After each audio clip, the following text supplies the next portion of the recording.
Selamat datang di channel Gereja Katolik. Sebelum memulai podcast, mari dukung channel ini dengan cara subscribe, like, dan share video ini. Tema podcast pada hari ini, saya akan membahas mengenai daerah-daerah di Indonesia di mana agama Kristen dan Katolik menjadi mayoritas. Indonesia adalah negara dengan penduduk Muslim terbesar di dunia. Berdasarkan catatan statistik, agama Islam adalah agama mayoritas di Indonesia. Namun, Indonesia juga merupakan negara yang sangat beragam. Indonesia terdiri dari ribuan pulau dan terbagi dalam 34 provinsi. Di antara provinsi-provinsi tersebut, ternyata terdapat daerah di mana agama mayoritas bukan lagi Islam, melainkan Kristen dan Katolik. Daerah-daerah mana sajakah itu? Yang pertama adalah Provinsi Papua. Melansir data box Kata Data, menurut catatan Dukcapil, pada tahun 2021, sebanyak 69,56% penduduk Provinsi Papua beragama Kristen dan Katolik. Terdapat 2,99 juta umat Kristen dan Katolik di Provinsi Papua. Yang kedua adalah Provinsi Sulawesi Utara. Provinsi dengan pemeluk agama Kristen dan Katolik terbesar berikutnya adalah Sulawesi Utara, yakni sebanyak 2,66 juta jiwa. Dalam hal ini, 62,94% penduduk Sulawesi Utara adalah penganut Kristen dan Katolik. Yang ketiga adalah Provinsi Papua Barat. Terdapat sebanyak 619,8 ribu jiwa di Papua Barat yang memeluk agama Kristen dan Katolik. Dalam hal ini, 53,88% penduduk Papua Barat tercatat sebagai umat Kristen dan Katolik. Lalu, bagaimana awal mula masuknya agama Kristen dan Katolik di Indonesia? Penyebaran agama Kristen dan Katolik di seluruh penjuru dunia tidak terlepas dari adanya sending dan misi yang seringkali berkeliling dunia bersama para kolonialis Eropa. Hal ini menyebabkan mayoritas negara-negara bekas jajahan Eropa memiliki jumlah penganut Kristen dan Katolik yang tinggi. Lalu, kenapa agama Protestan tidak menjadi agama dominan di Indonesia? Padahal Indonesia telah dijajah Belanda selama ratusan tahun. Hal ini tidak terlepas dari motif utama VOC dan pemerintah kolonial Belanda.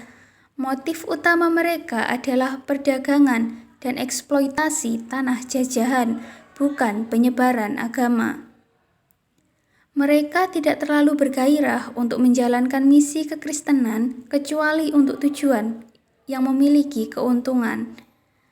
Hal ini berbeda dengan Portugis yang memang mengusung misi gospel. Itulah kenapa penyebaran agama Kristen dan Katolik di Indonesia pada masa penjajahan tidak maksimal. Sejarah mencatat masuknya kekristenan ke Indonesia dimulai pada abad ke-16 dengan penyebaran agama Katolik oleh Portugis. Belanda kemudian membawa agama Protestan pada awal abad ke-17. Dalam buku Sejarah Gereja di Indonesia oleh Müller-Kruger, ajaran Kristen mulai memasuki wilayah Nusantara pada abad ke-16 Masehi. Saat itu, agama Islam sedang berkembang pesat seiring era Hindu-Buddha yang kian meredup. Kemudian, mengapa Provinsi Papua, Papua Barat, dan Sulawesi Utara memiliki populasi umat Kristen dan Katolik yang sangat tinggi? Tingginya populasi umat Kristen dan Katolik di Papua, Papua Barat, dan Sulawesi Utara tidak terlepas dari datangnya para misionaris ke daerah tersebut jauh sebelum pengaruh Islam dan agama lain mendominasi wilayah itu.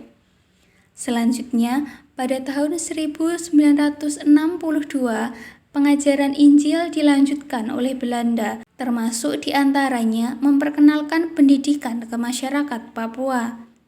Pendidikan pertama di Papua memang melalui yayasan Kristen dan Katolik. Bahkan sebelum ada sekolah negeri, pemerintah telah terlebih dahulu membuka sekolah Katolik dan Kristen di Papua untuk meningkatkan pendidikan di wilayah itu. Adapun gereja terbesar di Papua adalah Gereja Kristen Injili yang mulai ada sekitar tahun 1956. Di Papua, gereja juga berfungsi untuk membantu menggerakkan masyarakat dalam pembangunan, pendidikan, dan layanan kesehatan. Misionaris bahkan pada awalnya banyak berprofesi sebagai dokter, di mana mereka membantu pelayanan kesehatan. Penginjilan juga dilakukan oleh agama Katolik Roma sekitar tahun 1902. Saat ini, populasi umat terbesar adalah dari GKI atau Gereja Kristen Injili, Gereja Katolik, dan GKII atau Gereja Kemah Injili. Di Papua, gereja adalah salah satu pusat aktivitas masyarakat. Bahkan, Manokwari telah dijuluki dengan kota Injil. Maka dari itu, dapat disimpulkan bahwa walaupun Islam menjadi agama mayoritas di Indonesia, namun di daerah-daerah tertentu, agama Kristen dan Katolik lebih dominan. Hal ini tidak dapat dilepaskan dari sejarah bangsa Indonesia yang mengalami penjajahan bangsa-bangsa Eropa. Kedatangan kolonialis Eropa tidak hanya bertujuan untuk mengeksploitasi kekayaan daerah koloni, namun juga untuk menyebarkan agama. Demikian penjelasan mengenai daerah-daerah di Indonesia di mana agama Kristen dan Katolik menjadi mayoritas. Apabila ada pertanyaan, dapat ditanyakan di kolom komentar. Jangan lupa untuk selalu dukung channel ini dengan cara subscribe, like, dan share video ini. Terima kasih.